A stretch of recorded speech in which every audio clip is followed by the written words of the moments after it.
All right, hello everyone. JT Siskowski for Status Coup reporting in partnership with the Midas Touch Network. We are on the ground in Minneapolis, downtown Minneapolis, where behind me a rally is underway calling on the Trump administration to end its occupation of the Twin Cities area and to not deploy federal troops that are rumored and reported to be readying for the potential of being put on an American city's streets as a way to police this community and bring it to heel for an authoritarian administration. This rally is underway. There are well more than 100 people out here in the cold. It is currently 12 degrees, but it feels like 9 with the very gentle breeze that is coming through. Hopefully you can tell from all of the layers that I am wearing here exactly how cold it is, but that does not deter these people whose passion has put them in the streets this evening. We are listening to speakers, people who are here from PSL and other groups here in the Twin Cities area who are making their demands clearly heard. I want to take us over right now to hear from these speakers and not waste any more time so you can listen in on what they are saying and hear from these people in their own words what they want to hear or what they want from the Trump administration. As of right now, they are chanting strike, strike, strike because in addition to today being a national walkout that's happening across the country on Friday, organizations here in Minneapolis are planning a general strike here in the city, along with a rally, and we'll be reporting from that general strike on Friday. For now, I'm going to let you listen in on these speakers. Working to fight executive overreach that the Trump administration has been serving our country, as we know, over the past 50 days. It's been 50 days now.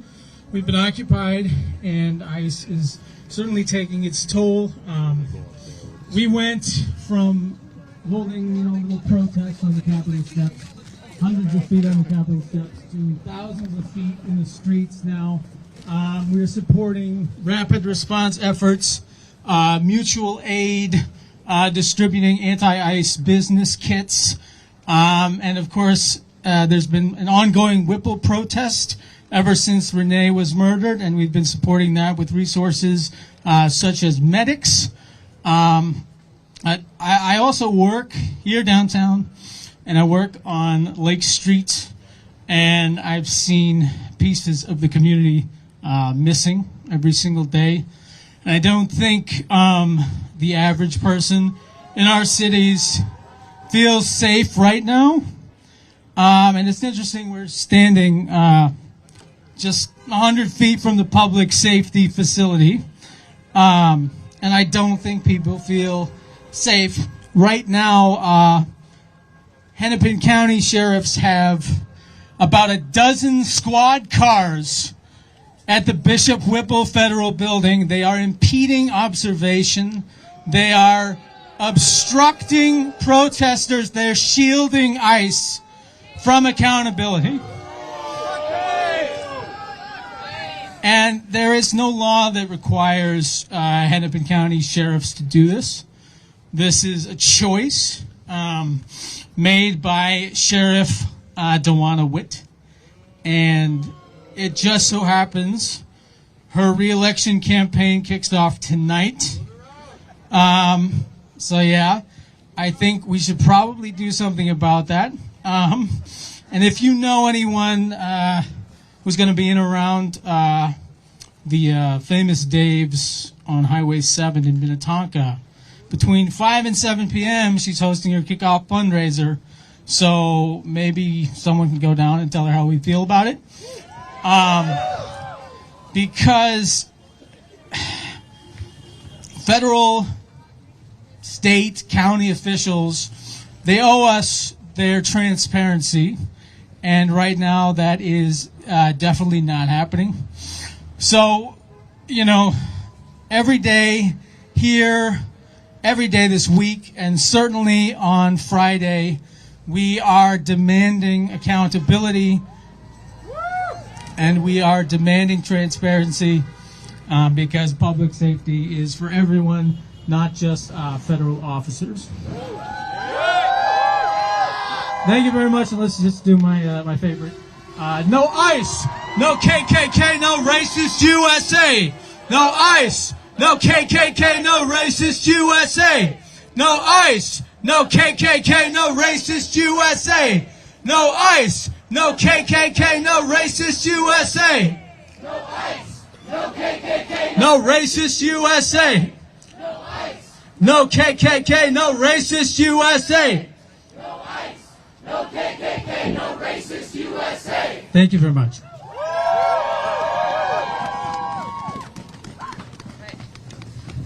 Hi, everyone. Thanks for being out here in the cold.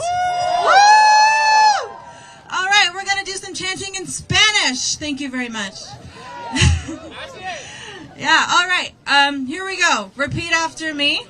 Escucha, escucha. Estamos en la lucha. Escucha, escucha. Estamos en la lucha. Trump, escucha. Estamos en la lucha. ICE, escucha.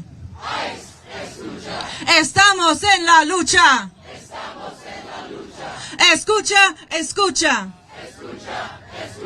Estamos en la lucha. All right, we're going to do a new one. El pueblo unido jamás será vencido. There we go. A little more, folks. Louder. El pueblo unido jamás será vencido. Louder. Like you mean it.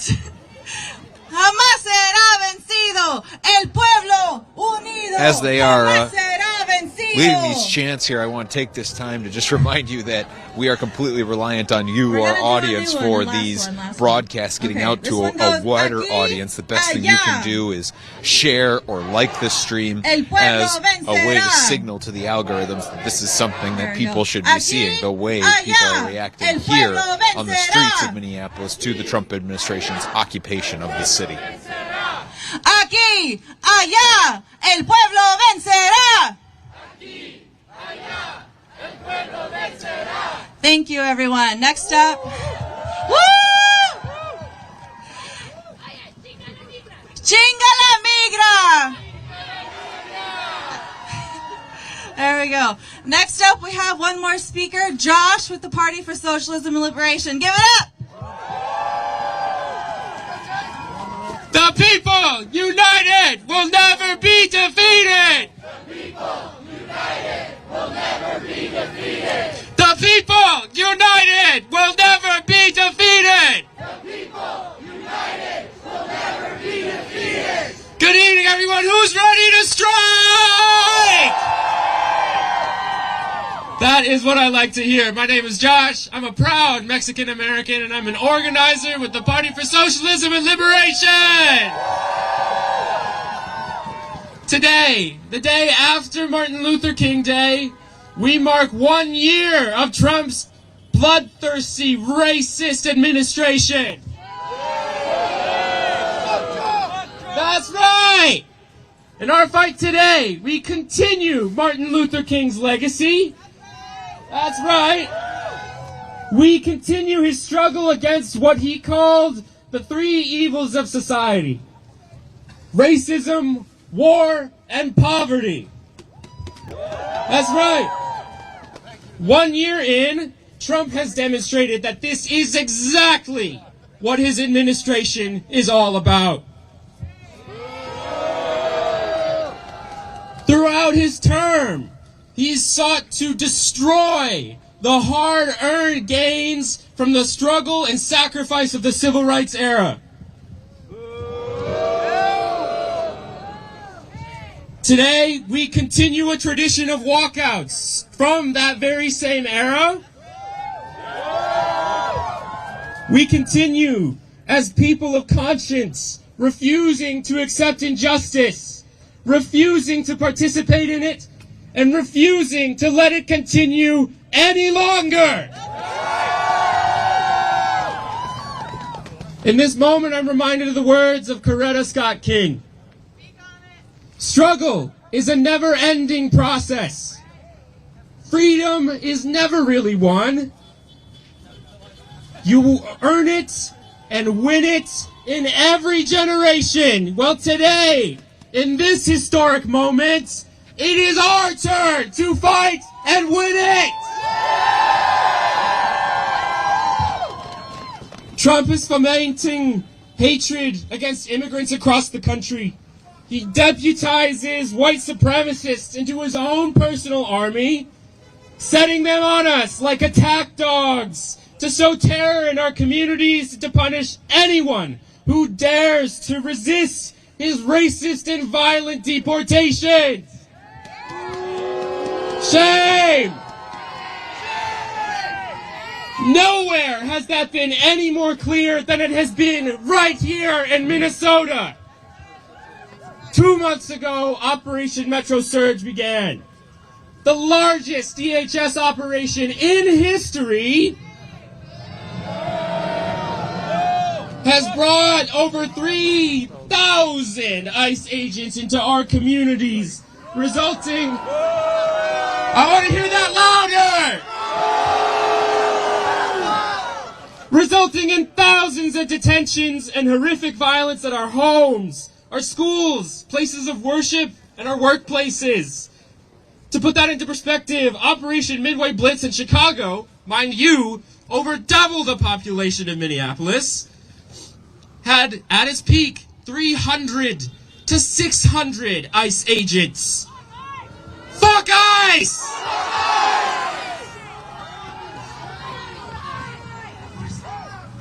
That's right. This high concentration of violent agents in our communities has only naturally led to horrific violence in our communities. 2 weeks ago, ICE murdered Renee Nicole Good in cold blood. Justice for! Justice for! Justice for! As our resistance has grown, so too has the crackdown. From canceling childcare funding, to ending financial support for food stamps, to skyrocketing insurance premiums, and the cutting of additional funding to states with sanctuary cities, Trump has tried to make Minnesota an example. To enforce his racist policies, Trump is willing to force countless Minnesotans into poverty. To secure his power, he has declared open warfare on the working people of Minnesota, as my comrade Doug mentioned, threatening to invoke the archaic Insurrection Act and threatening to deploy over 1,500 federal soldiers here. Why is it that the boot is coming so hard down here, of all places? That's fucking right! He's afraid! They're afraid of you! Whether it's been through mutual aid, forming rapid response networks, keeping ICE wide awake at night, and engaging them at the occupied Whipple building, we are fighting back! We are waking up to our power as the working class, and that is a threat! Because when we band together in our thousands, our tens of thousands, hundreds of thousands, in our millions, we can defeat his racist and billionaire-serving agenda. When we strike on Friday, January 23rd, it will send shockwaves throughout the entire nation that will be impossible to ignore. But politicians across the political spectrum want us to stay home, including Governor Walz and Mayor Jacob Frey. This is blatant misleadership and falls right into Trump's dangerous narrative that our mass movement is somehow wrong or illegal. It is never illegal to resist racist deportations, to resist racist terror. So, if we don't hit the streets, we send the message that the rich and powerful can get away with terrorizing us. So do we want to stay silent? No! Do we want to stay silent? No! Or do we want to stand up for our neighbors? Yeah! Are you going to stand up for your neighbors? Yeah! That's what this general strike is for. It's our turn to fight, following in the footsteps of all the workers who come before us, who have fought for a better future and won. As Doug mentioned, our city, this town, this area is ripe with union history. This is union country. And Donald Trump is just another boss. Strike, strike, strike! It is our duty, it is our right! Strike, strike, strike! It is our duty, it is our right! Strike, strike, strike! It is our duty, it is our right! Strike, strike, strike! It is our duty, it is our right! Strike, strike, strike! It is our duty, it is our right! Strike, strike, strike! It is our duty, it is our right! Strike, strike, strike! It is our duty, it is our right! Thank you, everybody! All right, everybody, we're going to do some more chants here. So I'm going to say, when Trump says get back, you're going to say, we say fight back. Okay? All right. When Trump says get back, we say fight back. As they move here into doing more chants as we wait for another speaker, I want to come in here and just ask that if you're not already, get subscribed to Status Coup or to the Midas Touch Network, who we have the pleasure of reporting here on the ground in partnership with here in Minneapolis. Getting subscribed is the best way that you can be notified of what is happening here on the ground in Minnesota. Not any of the administration's propaganda, nothing that's coming out of corporate news that is bought and paid for, but just a true, unvarnished look of how people are reacting to the Trump administration's immigration crackdown and the tactics that are being employed by that administration. If you're not already, get subscribed. From Palestine to Mexico, and you're going to say, all these walls have got to go.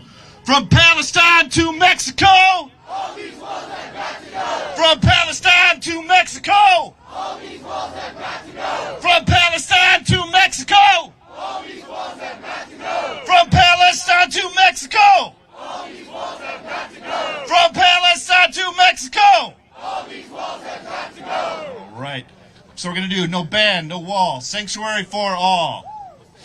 No ban, no wall, sanctuary for all. No ban, no wall, sanctuary. And of course, our ability to even stream out here in 9-degree weather and to give this on-the-ground look at what is happening here in the Twin Cities is possible only through the support of our paid members. Right, if you are a paid member, thank you. If you're not, consider becoming one. Go to statuscoup.com/join. Leo in the hat. Leo with the Marine Corps hat over here.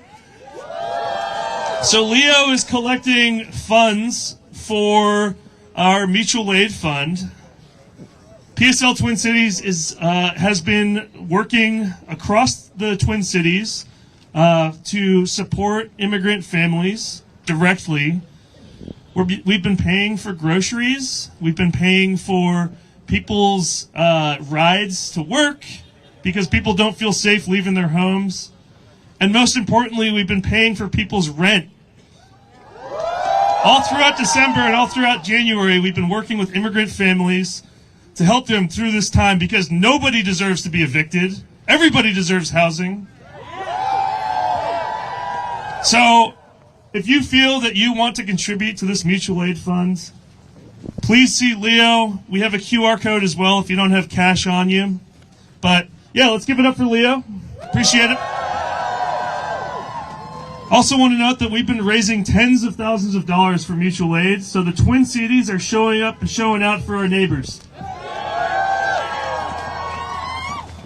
I also want to encourage you to come to our volunteer events. We are looking for volunteers to continue our outreach with businesses in the Twin Cities. So a lot of businesses, particularly I've noticed the immigrant businesses in the Twin Cities, but many businesses are shutting down on the 23rd of January and have committed to shut down. So, if you are available, if you are down to do some outreach, I definitely recommend at 10 o'clock and 1 o'clock going to the University Baptist Church in Dinkytown and volunteering to do some outreach with us. If you're interested in signing up to be part of our volunteer group and also, contributing to mutual aids, I believe Ari is on outreach today. Is Ari here? Can they shout out? All right. So, come find one of us, and I also want to let you know, please come to one of us if you are interested in an organization like the PSL, but also continue coming to our nightly organizing meetings, again, at University Baptist Church. Come check us out at PSL Twin Cities on Instagram. All right. That's the end of my announcement. I'm going to shout out our next speaker. She is a high school student, and she's also a member of the Red Lake Band tribe the Red Lake Band of Ojibwe tribe. Let's give it up for Emelina.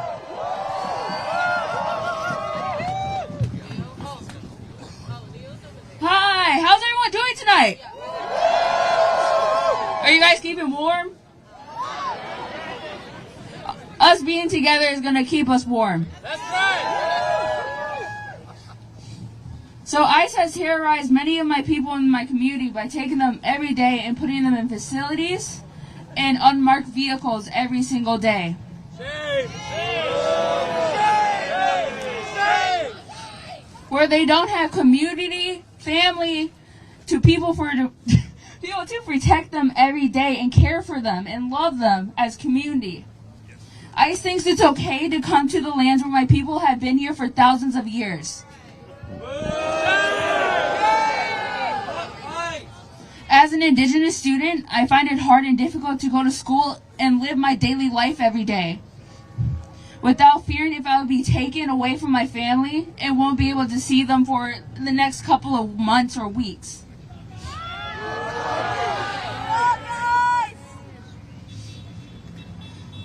Public schools are supposed to be one of my safe places where I have community and friends and family there to protect and love me as their own. But now it's one of the places where I'm most afraid of.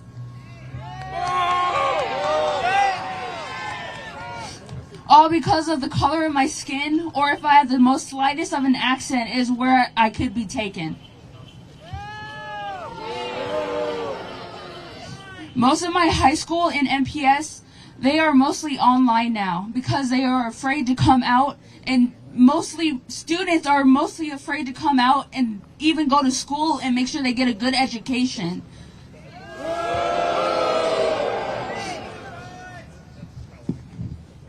As a person of color in this society, an ability to spread awareness of what's happening about these events.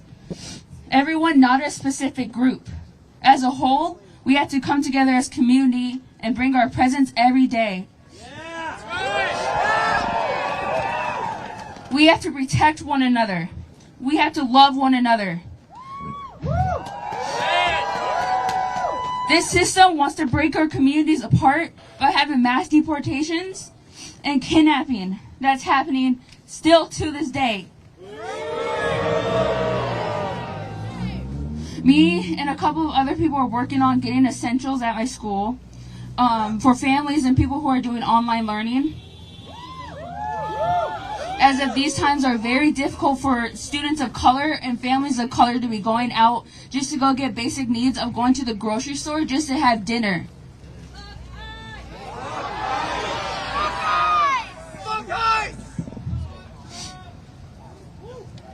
We have seen ICE come to our schools, taking our teachers and students. We need to come together to show that that is not okay. We refuse to be terrorized by our own. We refuse to be terrorized in our own communities. On January 23rd, workers and students and people all over Minnesota are going to show up full force and demand ICE out of our communities. I want to encourage my peers to come to January 23rd mass shutdown to participate in a statewide shutdown. There is no work, no school, no shopping. That's right. Thank you. Thanks, Emelita. All right, we're going to get marching soon. We are going to march today, but as we get set up for the march, we're going to do some chants. How about that? Desi's going to lead us in some chants real quick. So you hear there that this crowd that has now swelled in just those few minutes since I introduced this stream a few minutes ago, now swelled to several hundred people. Always when I'm standing in the midst of it, it is difficult to estimate the exact crowd size, but I'd say it'd be pretty safe to say that there is at least 300 people here, if not more, on like the order of 500 people who are out here in single-degree temperatures in downtown Minneapolis. Again, to make their voices heard because they are angry at the Trump administration for occupying their streets, disappearing their friends, neighbors, family members off of their streets, and threatening further escalation in the form of a military deployment down here. Another development that happened today that I want to be sure that I call out is the fact that local and state leaders here, being Minneapolis Mayor Jacob Frey, Minnesota Governor Tim Walz, and Minnesota Attorney General Keith Ellison, are reportedly going to be served with subpoenas by the Trump Justice Department as part of an investigation into them for their opposition to the Trump administration and its deportation agenda that it is carrying out here in the Twin Cities area. That just came out today. I'll note that last night we interviewed Keith Ellison outside of the Whipple Federal Building where ICE is coordinating many of their operations here in the Twin Cities area. And during that interview, Attorney General Ellison said that the Trump administration is using, this is before any news of a subpoena being served to him come out, said that the Trump administration is weaponizing the Justice Department against its enemies. So likely get a sense there for why he thinks he might be targeted by a subpoena, by an investigation from the Trump administration. The other things that happened today is that the President Trump also held a press conference today where he was supposed to be touting the accomplishments of his administration over its first year. And during that, he reiterated many of his racist comments that he has made about people of the Somali community living here in the United States, and particularly here in Minnesota. But also during that, he seemed to soften his immigration stance a little bit, at least in rhetoric, saying that he has told immigration enforcement officials that he wants them to ease up on the tactics that they are using.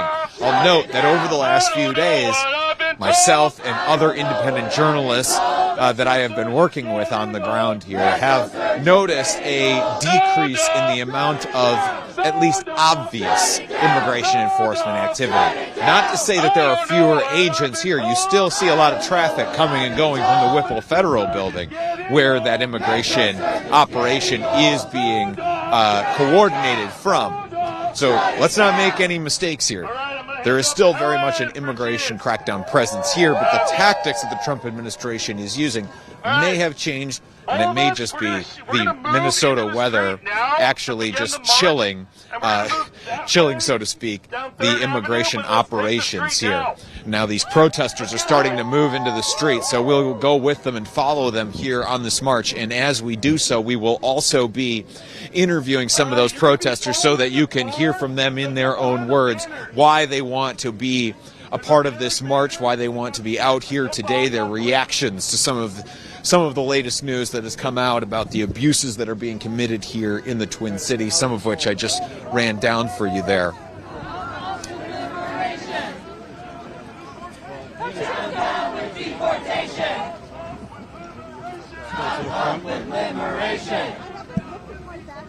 Down with deportation.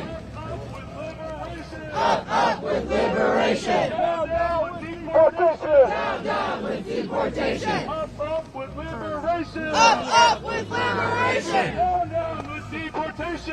Down with deportation. Up with liberation. Up with liberation. Down with deportation. Down with deportation. When I say what do we want, we say ice out. What do we want? Ice out. What do we want? Ice out. What do we want? Ice out. What do we want? Ice out. When do we want it? Now. When do we want it? Now. If we don't get it, shut it down. If we don't get it, shut it down. If we don't get it, shut it down. If we don't get it, shut it down. What do we want? Ice out. What do we want? Ice out. When do we want it? Now. When do we want it? Now. If we don't get it, shut it down. If we don't get it, shut it down. If we don't get it, shut it down. If we don't get it, shut it down. I said if we don't get it, shut it down. Louder, if we don't get it, shut it down.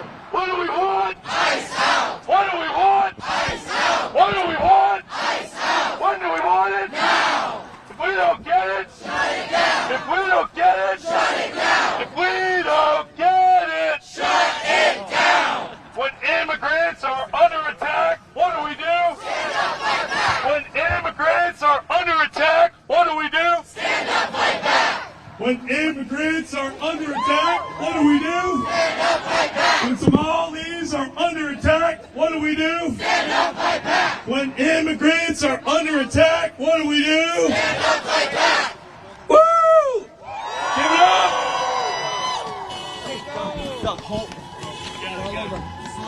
Slower. No ban, no wall. This march is getting underway here. It's getting underway here in downtown Minneapolis. Hundreds of people flood into the streets here in a scene that we have now seen play out again and again in these 2 months that the Trump administration has been occupying this city and has been directly targeting a blue city and a blue state and targeting immigrant populations or first, second generation born Americans, populations like the Somali community, targeted for clearly racist reasons. And this is the response. Hundreds taking to the streets here. And I'm looking around and I want to note that what I'm seeing here is a number of independent journalists who are out here to cover this, ourselves included, as we have been since early December, with only a couple of breaks. But we have been on the ground here since early December. But what I'm not seeing are those national outlets that we had seen during those days right after Renee Good's killing. The story has faded somewhat, and so has apparently the national media's interest. Their resources are not here. I'll also note that I do not see any of the local television cameras here to even feature these hundreds of voices that are taking to the streets here in Minneapolis. But we are here. We were here for the weeks before Renee Good's killing, and we will be here for at least the next week, and we take it day by day here at Status Coup. But when we commit to a story, we really commit. We stay here on the ground and cover what these people are saying, lifting up the voices of people in crowds like this, to hear from them themselves about how they feel about the Trump administration centering its immigration crackdown on this city. If you support that work, that sustained on-the-ground journalism that we do, please go to statuscoup.com/join. For as low as $5 a month, you go to help support our efforts. And when I say our, I'm talking about myself, John, our small team here at Status Coup that we do to punch above our weight. We just got John back yesterday from his short break. He just got back earlier today. I got in yesterday, and we want to thank Will and Zach who held down the fort for us while we were taking that break. While we were taking that break back home to be with family for a few days. But we are back here because we believe this story is important, and we want to cover and lift up these voices. So in just a moment, I will go into this crowd and interview some of them, but I did want to make that pitch to you that the best thing you can do to support the work that we do here at Status Coup is going to statuscoup.com/join, and for as low as $5 a month supporting us. The things that we use that money for is to afford our hotel rooms, afford food. Today, what we did is we bought, well, I guess I can't show you, they're inside my gloves, but we bought hand warmers. I've got foot warmers on. This that you see here around my head, this balaclava was purchased to keep myself warm in the frigid temperatures that we are expecting in the days ahead here, because it is January in Minnesota, but that hasn't stopped the Trump administration from victimizing this community, and it has not stopped these people from taking to the streets. John, I'm going to go find somebody to interview. Down with J.D. Vance. Up with the people. Down with ICE. No ban, no wall. Sanctuary for all. Reporter, would you mind if I interviewed you about why you came out today? Donald Trump, let's be clear. Immigrants are welcome here. I'm a reporter. Would you mind? Donald Trump, let's be clear. Immigrants are welcome here. Donald Trump, let's be clear. Let's get in more. Immigrants are welcome here. Immigrants are welcome here. Pardon me, I'm a reporter. Would you mind if I interviewed you about why you came out today? Sure, that's fine. Yeah. This is my cameraman John. We'll walk with you, so you guys don't have to stop marching. Can I first get you to just spell your name for me? Yeah, my name's Ashley, Ashley. Van Dues Arts. Ashley, thank you very much for talking to us here today. It's single-digit temperatures. What made you want to come out despite the cold today, and what was the message you came to deliver? I am out here for my two kids. I have a 5-year-old and a 3-year-old at home. They are two boys who I want to be proud of where they grow up. And we have a lot of community here. We have a lot of family, and we want to fight to protect it. Want to fight to protect it? You're talking about your two children. I'm a new father myself. So thank you. But seeing what happened, what's happening here in the country right now certainly gives me pause about the future that my child might be growing up with. Is anything of what's happening in the community right now registering with your kids? And if so, how are you explaining what's happening to them? Yeah, my children joined us for their first protest at the No Kings event a few months ago. They are seeing what is happening in their community by hearing that their friends are scared or that their teachers are scared, and they want to take care of our earth. My son was born the night of the fires in Minneapolis when George Floyd was murdered. And so this is not a new feeling to us. We want to raise our children with the education, knowing what is happening, not sugarcoating it, so that they're prepared to fight for the same future we want for them.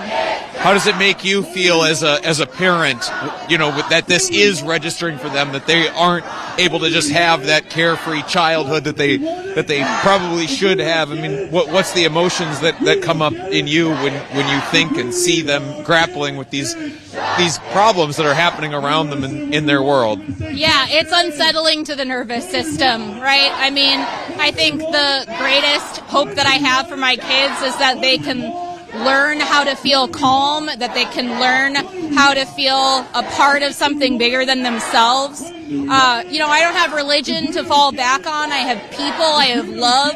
and the support that is being shown in my community across cities, Twin Cities, Minneapolis. I was born in Woodbury. I spent some time in Menominee, Wisconsin. This is where we want our kids to be, is Minneapolis and St. Paul. The people here are built different, but it is a fear. It is a real fear, and so we have to be brave as fuck.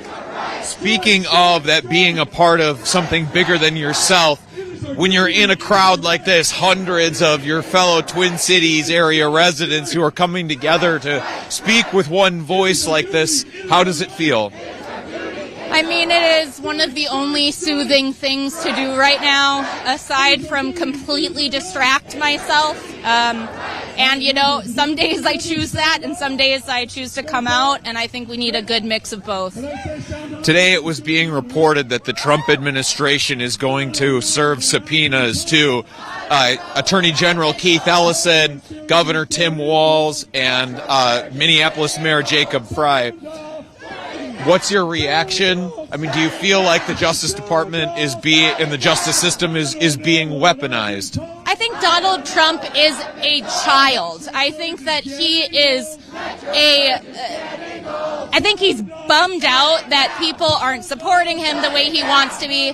I think he's reacting in a way that's absolutely absurd, to be holding our government officials under some sort of contempt of justice here. I think it's absolutely ridiculous. Honestly, our governor and Jacob Frey and now Quali Her, they're doing their very best to make sure that their city knows that they'll stand behind them, and that's exactly what they should be doing. The president today, during a press conference, said that he is telling his immigration officials to relax or to temper the tactics that they are using in places like Minneapolis. As somebody who lives here, are you feeling that at all? Does it feel like the federal government has relaxed itself in any way?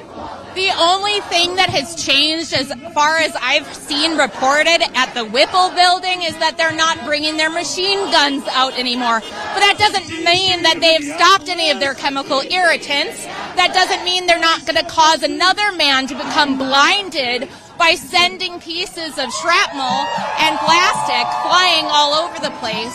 It is a war zone, I believe, as reported by the New York Times, the closest thing to a civil war that they've seen. So I don't think we're going in the right direction. The right direction would be getting ICE out of Minneapolis. Is there, and that's what this entire movement here is to call for.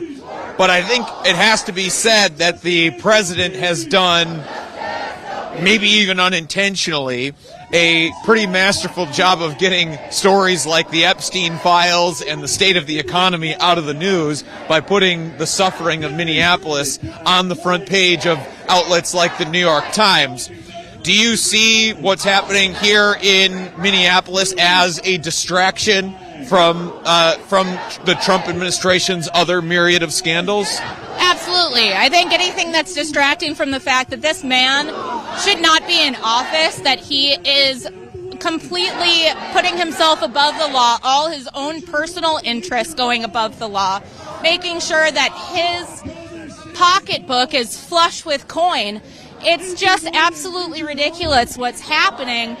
Of course, we're going to get attention because Minneapolis will not be silenced, but it is a distraction from getting this man out of the office of the President of the United States. It's absurd that this has happened again, and the fact that our neighbors have voted him in a second term is crushing to me as an American and a Minnesotan. We've heard multiple calls here during this demonstration for, on Friday the 23rd, what amounts to a general strike here in Minneapolis and Minnesota as a way to push back against the Trump administration and send a powerful message of unanimity of action here in the state.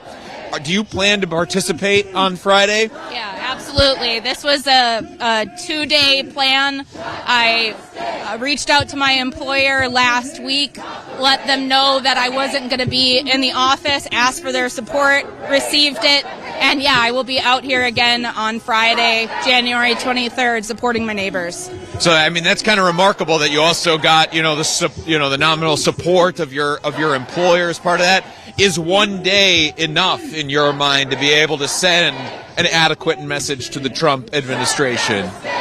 I think the thing that's helpful about a single day is that it can really help to bring the community together, focus their intention on a day, really show the mass of people.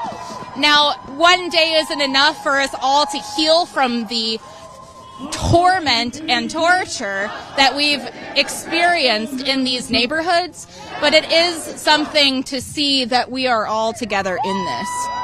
Ashley, thank you very much. Is there anything else you would want to add while you had the platform? I would just say happy birthday to MLK Jr., and I think that, it's not just about the immigrants in our community. It's about every single individual in this country experiencing equality, and the billionaires need to equalize our experience. Thank you very much. Thanks. Ashley, I appreciate the time. Yep. Let's get back to it. Just one voice there, a mother who you heard talking about, a mother there where you hear talking about her children's experience here in the Twin Cities area. Young boys who still, despite their young age, have to wrestle with the fact that the president is directly targeting their communities, making their friends, making their teachers afraid, that fear breaking through to them, and that's something that is an experience that is being echoed all across the city, all across this state, and in other cities that the Trump administration has directly targeted. That's just one voice. And then you see the hundreds upon hundreds of people that are out here, and you start to think about all of their reasoning for being out here. Whether that be because they have kids who are suffering, or be it because they themselves are worried about being directly targeted, or having family members who are being directly targeted, or in some way being victimized by this administration and the crackdown that it is carrying out, potentially fearing that deployment of troops that the president is apparently making those early steps to do, deploying the 11th Airborne Division, putting it in a more readied state, telling it to potentially be prepared to potentially deploy here to Minneapolis. We're taking a quick break here just so that we can warm ourselves up as much as we can. We've got hand warmers out here today, something that we did not have last night. We've got extra layers that we are wearing, but the cold out here still takes a toll, so we have to we have to take those breaks for ourselves. We have to take those breaks for ourselves when possible to be able to be sure that we are being safe as we bring you these scenes of what is happening out here. And there, we're able to get a pretty decent look at the size of this crowd here as it makes its way through the streets on what is a Tuesday night. The number of people who come out in the Tuesday night cold here in the Twin Cities to make their voices heard. And a common theme that we have heard out here from people that we talk to is the way that they feel like they are being kind of pushed into a corner, so to speak, being set up to being turned into a pressure cooker situation that will in some way eventually lead to the use of the Insurrection Act through any incident that might happen, the continued application of pressure here in the Twin Cities area until something happens, until eventually enough friction, somebody makes a bad decision or an accident happens that eventually gives the president some sort of basis to use the Insurrection Act to put American soldiers on an American city's streets as a way to enact control of that city.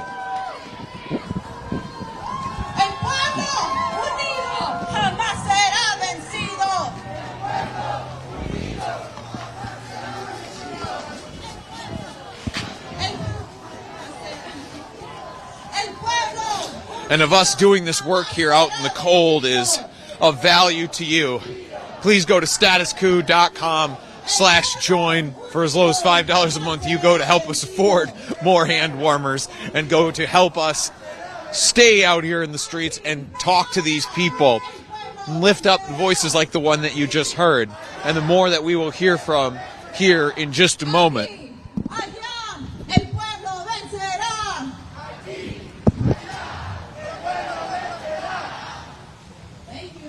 You just let me know.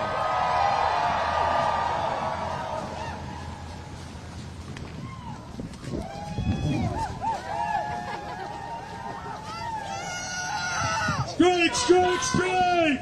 Strike, strike, strike! It is our duty, it is our right! It is our duty, it is our right! Strike, strike, strike!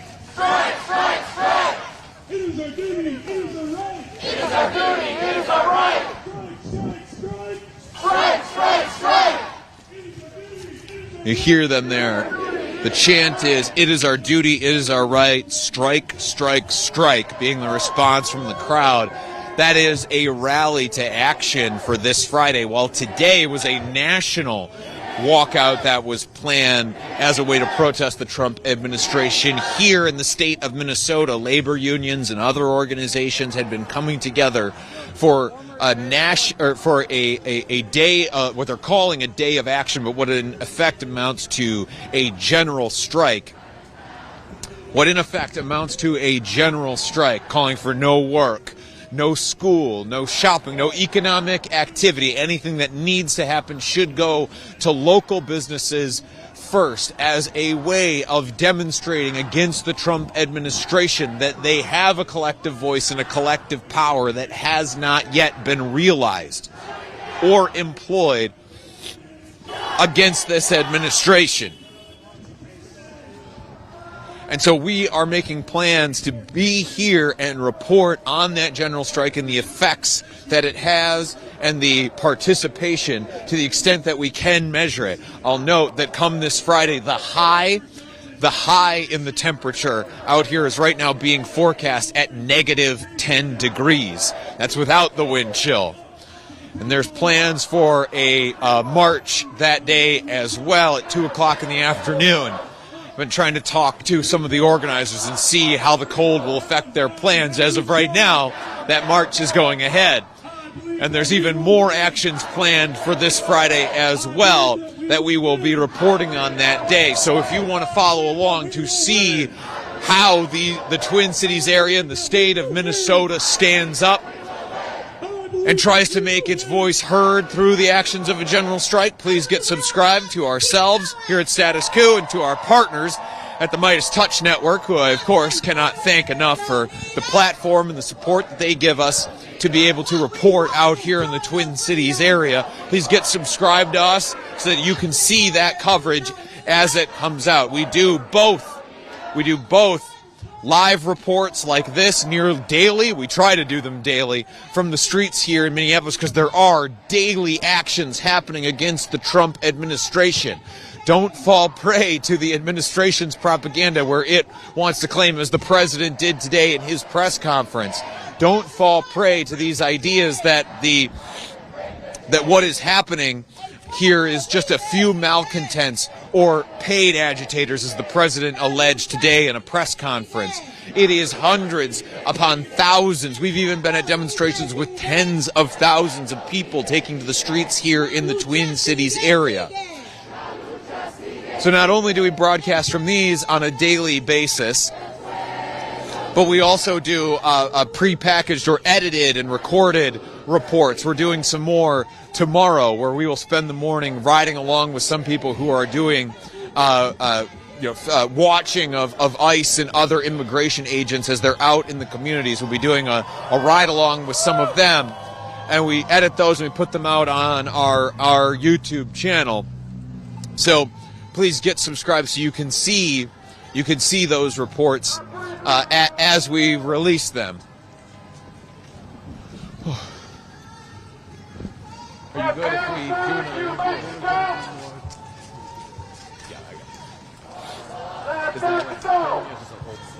Yeah, okay. Yeah, These are the walls that have got to go. Off will be about right. Let's try and get to the front. There's that pink shirt I want to talk to.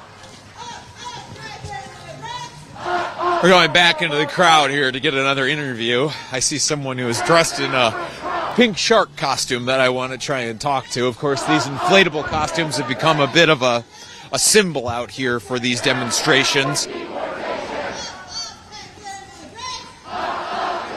Become a symbol of nonviolence and to try and make any responsive violence from the federal government or from local authorities look absurd, to try and show that these demonstrations are not violent in their intent.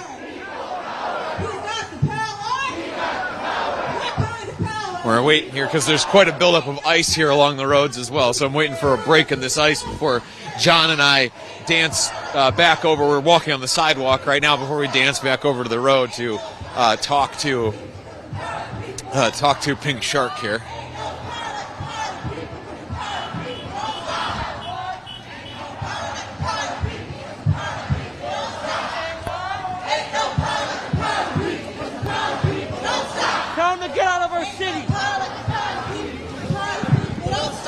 I'm from Minneapolis.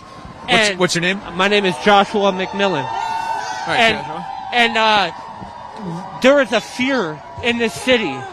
People are canceling recovery groups, people that are in addiction that need recovery. People are scared to go out. I'm having friends sending me their locations that are minorities because they're worried that ICE is going to come and take them. Good working, positive people. And we're all in fear. City has been shut down quite a bit. There's been nobody out on the streets until now. And the fear that ICE is causing. I was out in the Whipple building, and all the people from different states, it feels like we're being invaded. Joshua raises a good point there. We have focused a lot in our coverage, and probably rightly so, on the direct harm that the Trump administration is causing through its immigration agenda out here, the ripping apart of families, the tearing apart of communities, and the way that they disappear people off the street. But Joshua, you're raising a good point to the indirect harm that is caused through the fear in people, to the point where things like addiction support groups are not meeting. Yeah. What is that indirect harm that is then being caused? And it's not. I'm assuming when you're saying when you think about that schools are offering remote learning right now because children are scared that addiction support groups are not meeting. We have heard, and you have heard on our broadcast from people who have said that they are doctors whose patients are not coming in for cancer treatments, as we just heard the other night. Minnesota is a good state, and there's a reason why they say it's Minnesota nice. We care about our people. We are not aggressive, but when they come and they're backing us into the corner, what do you expect? We can't trust our federal government. Who can we trust? We can't even trust our police right now. When you say, what do you expect? What do you feel like is the reaction that's merited here from the Twin Cities? What is left to you for recourse when you do feel backed into a corner? It feels like right now that the people are being backed in the corner because we are being invaded on our state, and we are being backed. People are isolated. People are not out and about, and we're tired of it. What can we do? The people that we elect, why are they not defending us right now? We feel betrayed here. Feeling betrayed by their own elected officials for not doing enough to resist what is happening here in the Twin Cities area. This is people's life, and right now it's all about partisan politics. And right now you don't play politics when it comes to people's lives. Joshua, some of those leaders, Mayor Jacob Fry, Governor Tim Walz, Deputy Attorney General Keith Ellison it's being reported, are going to be served subpoenas by the Trump administration for their resistance against the Trump administration. When you hear that, what's your reaction? Partisan politics. They're playing politics when it's coming to people's lives. That's what it's doing. Mayor Fry said it very politely, but very few. Get the fuck out of Minneapolis. Joshua, thank you very much for your time. Is there anything else you would want to add? ICE, get the fuck out of Minnesota. Minnesota's a great state. We love our people, and we're out here peacefully protesting. We are not doing any harm, but power to the people. Joshua, thank you very much. Appreciate it. All right, John, I can give you a break here a little bit. Wanted me to tell you that with the wind chill, it's -3. Oh, is it? So, I want to stress something here. I want to stress something here that it is cold out. It's not quite as cold as it was last night, but it is cold here. My nose is continuously running. I'm wearing more layers than I was last night. I've got the hand warmers in, the feet warmers in. I've got ski pants over my regular pants, over thermals. Up top, I'm wearing 4 layers right now. And on my head, I've got a hat that's over top of a balaclava. That's what we have to wear just to still be out here and feel cold on top of what we're doing. And if you think what I'm doing looks tough or dangerous, and I saw people in our chat last night who were very concerned for my well-being, and I thank you for being so, but I promise we don't push ourselves further than we feel we need to get the story here at Status Coup. We do value our own personal safety, but everything I'm doing, John's doing behind the camera, walking backwards, and he's constantly got one of his hands gripping our cold metal tripod, and he already had a brush with frostbite in some of our ICE coverage and their raids that they were doing out in the suburbs of Minnesota last month. Because again, this story did not start with the killing of Renee Nicole Good earlier this month. Operation Metro Surge has been going on here since early December, and we have been on the ground here for weeks. But that's why we're taking a break. We're taking these long breaks in between our interviews here, is just to give John a chance to get his hands warm, to be able to set the camera down here like he is now and get his hands warm, because otherwise he's got them both out gripping it. And I can tell you, just my one hand that's gripping the microphone gets cold, and that's why you'll see me switch the microphone between my hands. And this is a lot less than what John is doing over there. So we have to be very careful with him and be very sensitive to his needs. The protests have paused here, and so we're going to set up the tripod a little bit, and I'm just going to listen in on some of the speeches that are happening here while we give John's hands a break so that he can get warm. Because it is. All right. Right now, the protesters have actually arrived outside of a hotel.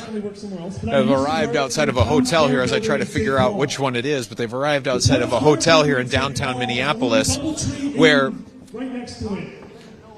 and the Mille Lacs band of Ojibwe, where they believe that some ICE agents either have stayed or are staying right now. We said no. All the ICE agents got a letter that said, "You are no longer welcome here." Yeah. ICE is no longer welcome in any of these hotels, and people know that. We want everybody to know you are not welcome here, ICE. Get out. Hey, ICE. Get out. Hey, ICE. Get out. Hey, ICE. Get out. Hey, ICE. So you hear there what the protesters are doing. They're making all of this noise outside of these hotels because they have seen success in the agitation, in the direct confrontation with businesses here that are doing business with federal agents, or that they suspect of doing business with federal agents, sending that message that these agents are not welcome here, stop doing business with them. And some of those hotels have actually sent messages to the federal government or canceled reservations for ICE and other immigration enforcement agents out here. John, just checking in with you. How are your hands doing? Are you good for another interview? All right, we'll do another short one here. I want to find Pink Shark here, since I had promised that just a minute ago. Pink Shark talking to another photographer here. Excuse me, Pink Shark. My name's JT. I'm a reporter. Do you mind if I interview you for a moment? I can't speak that well. Can't speak that well. Okay. It's hard to hear in here. Hard to hear in there. Okay. That's understandable, but do you mind if we try it for a few questions? Go for it. Okay. I wanted to first ask about the costume. Why did you want to come to this demonstration dressed as a pink shark? I think the situation is absurd, so I felt it natural to respond with my own absurdity. I think absurdism is a natural foil to fascism because it can't be wrapped into a fascist narrative. And it just makes people smile. That's the main point. In what ways do you feel this situation is absurd? I mean, people being taken out of their homes who've lived here for decades. A restaurant in my hometown, like an hour away from here, had to close down because they're afraid to go to work. I mean, that's absurd. A woman being killed in her car is absurd. So, I mean, another point of absurdity here, I'd say, is also just how some of this is being covered in the media, or rather maybe what's not being covered in the press is, and maybe there are some issues that you want to raise here, but one that I want to bring up is the fact that the issues like the Epstein files have now, it seems, fully disappeared from the headlines, and it's all centered on Minnesota. I'm curious if, as part of that absurdity, it is as brutal as the crackdown is here. Do you feel like all of that brutality is a distraction for the Trump administration? Absolutely. I mean, in one way, this is pushing another front of theirs, so I don't believe it's a full distraction. It's just another narrative to push away a different one.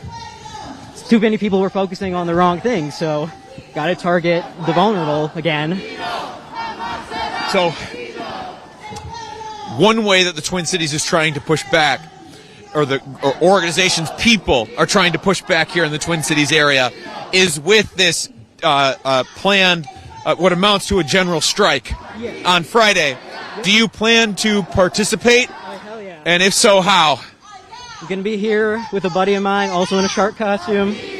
Same way, just showing up, making our presence known, drawing attention to ourselves, of course. I think that's another big part of this, is just the attention it draws to the whole cause. Do you feel like a one-day general strike, is it sufficient to send a message to the Trump administration?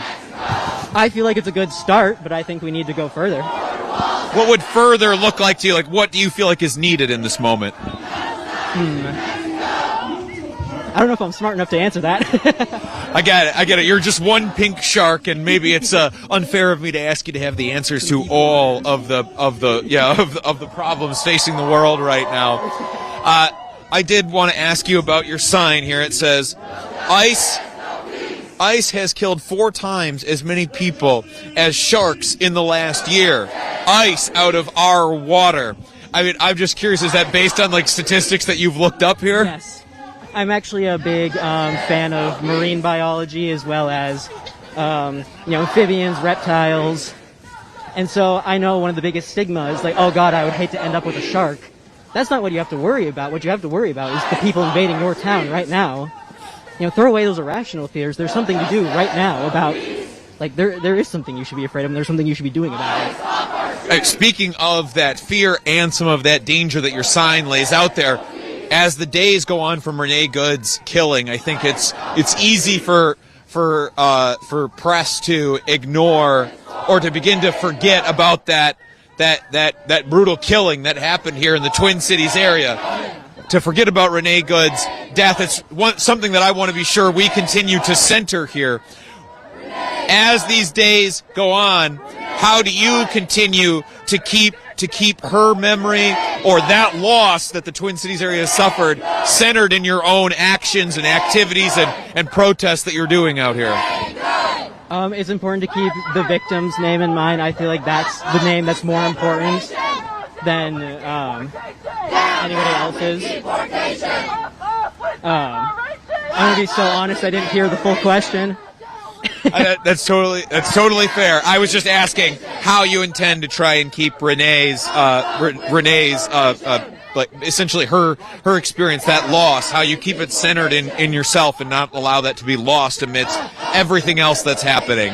Keep showing up. I mean, keep moving forward. There has to be a solution or some sort of, what's the word? Some sort of resolution to the fact that, like, this disturbing crime happened here. Pink Shark, you've been remarkably patient with me. I'll just end by asking, is there anything else that you would want to add? Fuck ICE. Get out of our town. Thank you very much. I appreciate the time.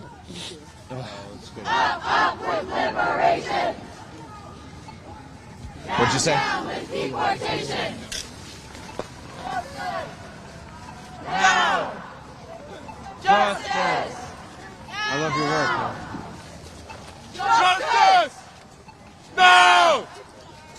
Justice! No! Justice!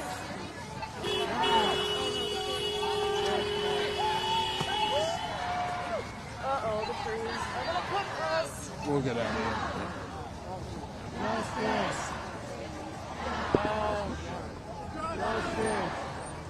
Demonstrations are, looks like, returning to where they began here in downtown Minneapolis. So it seems like the march part of this demonstration is over, which I think is welcome news for John's hands. So it means he can set the tripod down and to breathe some hot air over them here and clutch his hand warmers a little bit tighter. But you heard there from just a few voices that we were able to showcase there during that march, people who are still crying out for action, that they feel like it is insufficient action, whether that be in the president saying that he has, nominally told his immigration enforcement officials to, in some nebulous way, relax the ways that they are, or the tactics that they are using here in the streets. And so far, the only discernible way that at least one person we talked to said was, I guess they're not bringing fully automatic weapons out in front of protesters outside of the federal building just outside of Minneapolis, but otherwise feeling like the reign of terror continues here in the Minneapolis area. Or whether that be essentially inaction from their elected leaders, while at the same time those leaders are being charged for their supposed resistance to the Trump administration. These leaders, who these folks out here feel like are not doing enough, but are still getting charged for that inaction. So why not get caught trying and actually doing something to support these people, and then getting investigated anyway, as it seems the Trump administration is wont to do, weaponizing the justice system and the Justice Department against their political enemies. And then, of course, you also heard there from that Pink Shark who stood up and said that they want to bring a sense of absurdity to the protest to highlight the absurdity of what is happening here. A federal government that is occupying its own country, that is being deployed to cities and states that oppose the president politically, so therefore they get a heel ground into their backs as they are shoved to the ground, literally, by agents of that federal government, a paramilitary force with a budget of billions that's been deployed here. If being able to hear these voices and tell it like it is, the way we do here on Status Coup, please go to statuscoup.com/join. For as low as $5 a month, you go to keep us truly editorially independent. There is no corporate sponsorship. There is no corporate sponsorship to what we're saying here. You don't have to worry about me being sponsored by Big Pharma or us, pussyfooting around, maybe losing some sponsorship, so me pulling back on the rhetoric or on the observations that we are making out here. I don't have to worry about that. I'm not beholden to any partisan interests. I get to come out here and just lift up the voices of the people who actually live in places like this, despite the cold. We do this here in all weather conditions, to the point where it is 3 degrees here with the wind chill. And hopefully you might be getting a sense of that as I'm continuously wiping my nose and sniffing. My nose is just running. My cheeks are stinging from the cold. I bought this today with the generous support of our members. Thank you. You went to afford this lovely Hannibal Lecter-esque mask for me. That actually helps me keep my face warm so I can continue to talk effectively. This rally is still going, so we're going to go up there and listen into it here as it continues. But right before I do that, I do want to just make one more call for you. Please go to statuscoup.com/join. If you can't do that, please get subscribed to ourselves and our partners at the Midas Touch Network who help lift up our reporting. We both would very much appreciate it. Be able to support our reporting and be notified when we do other live reports that we're doing, sometimes multiple times daily, and to see our pre-recorded and edited reports that we put out on our YouTube channels as well, and on our social medias. And short of that, please also like and share these streams so that others see and hear from the people actually here on the ground in the Twin Cities, and that they're not just hearing the propaganda of the Trump administration. Careful. Very slippery here on the ground. Pardon me. Shutdown on January 23rd. Pardon me, folks. Well, we need help getting the word out. So we have volunteer outreach happening every day, different shifts at University Baptist Church leading up to the 23rd. Are you going to make it out there? We also have nightly organizing meetings at Baptist Church, University Baptist Church at 6 p.m. every day. Are you going to be there? Yeah! Woo! All right, let's make the statewide shutdown on the 23rd big. Let's make it huge. Let's make it known that we demand ICE out.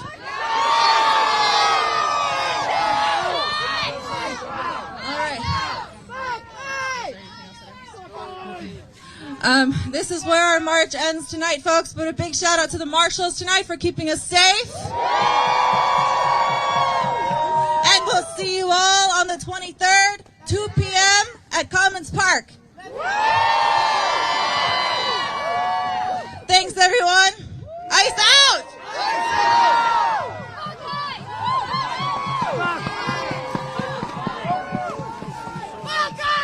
Getting up here, climbing to the top of a hill so we can look out and show you this crowd as this demonstration starts to break apart here in these last moments. I'm going to try and find some organizers here to talk to about their plans for the coming week, some of the organizing that they're doing here on the ground and their preparations that they are making for that general strike that is coming up here at the end of the week on the 23rd. So bear with me for just a moment while I find one of those organizers.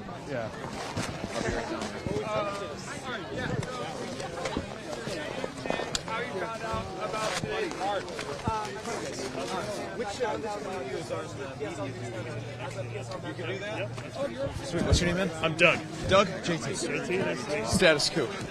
My cameraman's right down here, if you don't mind.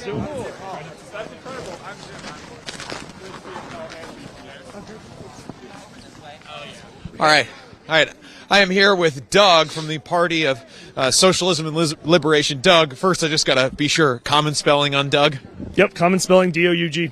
All right, first I just want to get your reaction to this march. You had many hundreds of people out here despite the single-digit temperatures. At one point we looked and it was 3 degrees out here with the wind chill. Yeah. Slight breeze out here. But I just want to get your reaction. How did it feel to have that many people out here in the Minnesota cold to deliver, a message of, one, ICE, get out of the Twin Cities, and 2, no troops here on the ground in Minnesota? Yeah, it was exhilarating. I think that the people have been more and more, the labor unions started the call, but the people are organically ready to stop work, stop school, stop shopping, to shut this city down, to shut this state down, because our families, our neighbors, our friends, they're all getting either kidnapped, hurt, or in some other way affected by this crisis. And I think the troops being deployed here was an added layer of just repression, but also needless provocation by the Trump administration. So I think everybody realizes that this is an attack on the people. Like this, clearly the troops coming here was an attack on the Minneapolis for standing up. And we're all ready to shut it down. Yeah, you talk about that, that sort of just groundswell of support, even though that it was labor unions who started the call, that it is just rank and file, everyday people who are coming out and responding to that call for a general strike. I'll say that it is something that in our reporting here on the ground in the Twin Cities, but before that, in Charlotte, in Chicago, in all of these cities that we have been reporting from that have been victimized, by the Trump administration, by these immigration crackdowns where these paramilitary forces are going into their neighborhoods and tearing people apart. We had heard calls for, I want to be a part of a general strike, of some kind of economic action. Sure. So when you heard finally that it seemed like unions and other organizations were going to take a leadership role and actually start calling for something official, what was, just on a personal level, what was your personal reaction to that news? I think it's incredible. It's heartening because I'm a union member. I work for the state of Minnesota, and seeing that unions recognizing that their members are under attack, and that the communities that their members live within and reside in are also under attack. I think it's extremely heartening, and I'm grateful that the unions began the call, and I think that the people rising up also makes me really grateful. So I'm full of love and full of energy right now. It's been I think now a couple of weeks, or at least more than a week, since that call for the general strike was first initiated, and the date was picked on the calendar of the 23rd for this action to commence. It seems like we've got some very cold weather in store for that day that might, temper what can be done on an actual action level out in the streets, where you're talking about a high of -10. But what are your hopes for the day? What do you want to see from your fellow Minnesotans? Yeah, I mean, all of us can participate in whatever way we can for the strike. So I encourage you to reach out to your communities, to get connected to a rapid response network or to an organization. If you're not, a member of a union, obviously if you're a member of a union, then you should consult with them and see what guidance that they have. But even if you're a business owner or somebody that operates, that works, there's a way that you can participate in the strike. Yeah, come talk to us. You can follow us at PSL Twin Cities. But we are here to support the strike, and we're here to fight. Something as monumental as a general strike takes a lot of organizing work. What, if any, work is PSL doing in the lead up to the general strike to try and help with that organizing?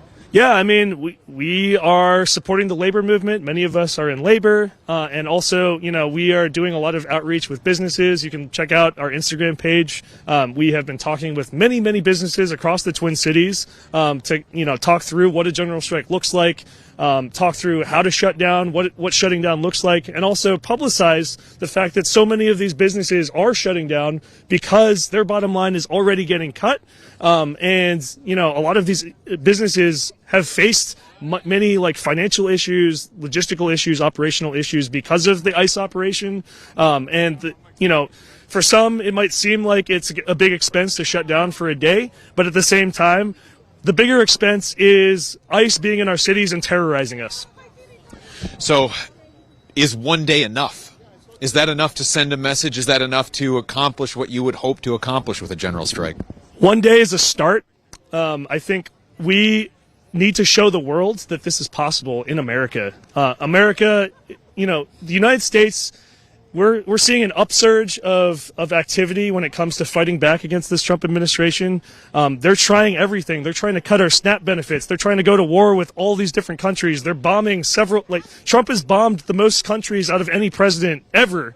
And they're trying all these things, but we're still rising up.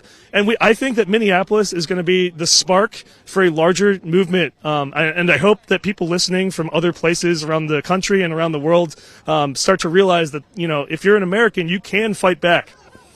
We're now exactly 1 year into the Trump administration. And at least for myself, it really put into perspective the 3 years that still lie ahead. When you're talking about this is the spark or this is the start, are you thinking already about longer term organizing, about, what might need to be done if the Trump administration continues to escalate the terror that it's inflicting on cities like Minneapolis? Yeah, absolutely. The fight is going to continue. I think we need to steamroll these general strikes across the country. And I think we also need to realize that, we have to get organized. We have to get connected with each other before, things start to escalate even more. Trump is trying to normalize these troops on the streets. As a former soldier, as a veteran, I cannot fathom how the vast majority of us think that this militarization of our streets is normal. So we need to get connected to each other, build some trust in our communities, and fight back. I want you to put yourself back in the shoes of when you were serving. Sure. If you had been asked to deploy to an American city, what would have been going through your mind? Yeah, I mean, I think as someone who is trained to, maneuver troops on the battlefields to destroy enemies and things like that, if I were deployed, the first question is, who is the enemy? What is the situation? What does the friendly forces situation look like? What does the enemy forces situation look like? What does the terrain look like? I can't think of a scenario where the enemy is not the U.S. people. And as a soldier, you don't want the U.S. people to be your enemy. That doesn't make any sense. And I think a lot of soldiers are going to be soldiers, Marines, airmen, whatever, sailors, etc. They're going to be questioning this because the logic of the military is fighting the enemy. And what other enemy is there? It's got to be the U.S., and that doesn't make any sense. And we shouldn't be fighting ourselves. We should be defying illegal orders. We should be rising up, and we should be fighting back.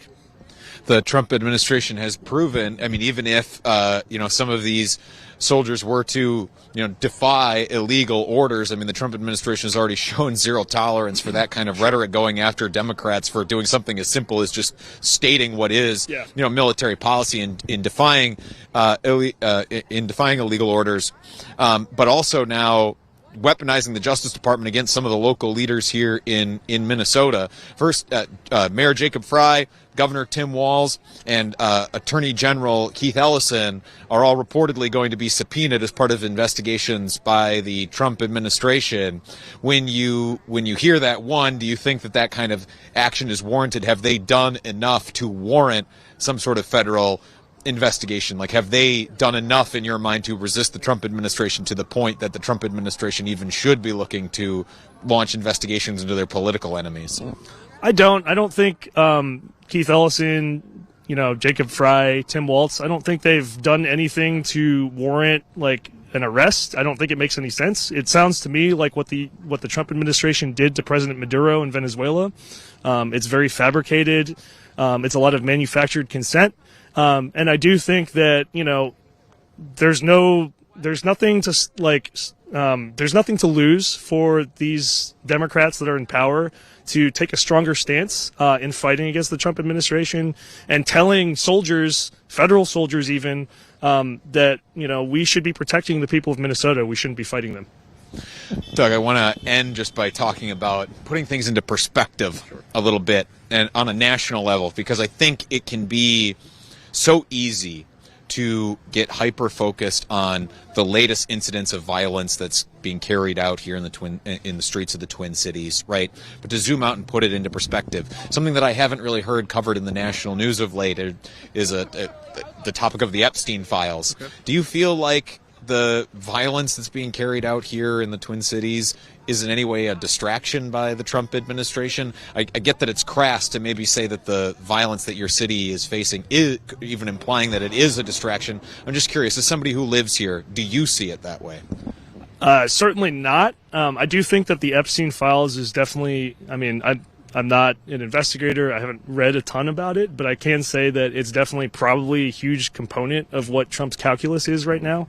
But I do think as well, I don't want to discount the power of the people. Obviously, I'm biased, but I think Minneapolis rising up, the state of Minnesota rising up to fight ICE.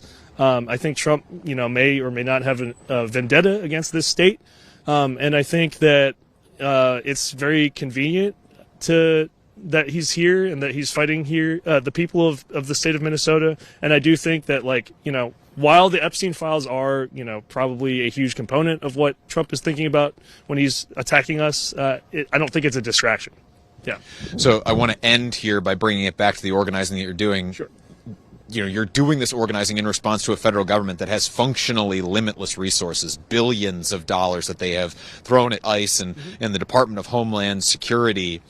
How much organizing capacity do you have or resolve do you have within yourself personally? Does PSL have? Do your partner organizations have? Do you feel like you have the fortitude to go the distance here over perhaps another 3 years of the Trump administration, if not more time, depending on how the president wants to handle elections going forward? Do you feel like you have the resolve and the wherewithal to meet that limitless funnel of money and violence out of the federal government? Yeah, I personally feel like I have faith in the people of this country, but also of my city, of Minneapolis, that, you know, we won't stand for this, and we're going to show the world, we're going to show the rest of the United States that we have the power to fight back, because, you know, our labor is the power that makes this country run.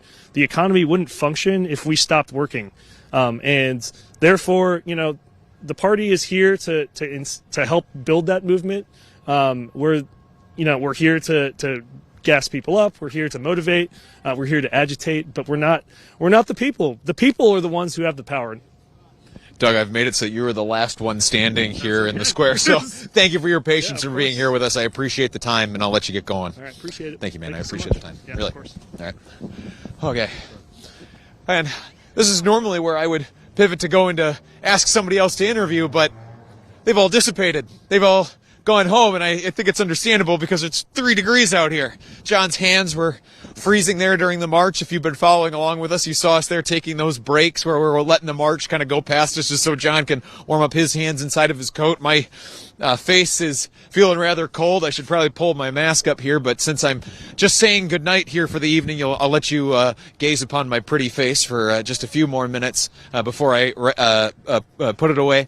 But I want to make one last call. If you're not, get subscribed to Status Coup and our partners, the Midas Touch Network, who support our reporting. A big thank you to them. Big thank you to our entire team.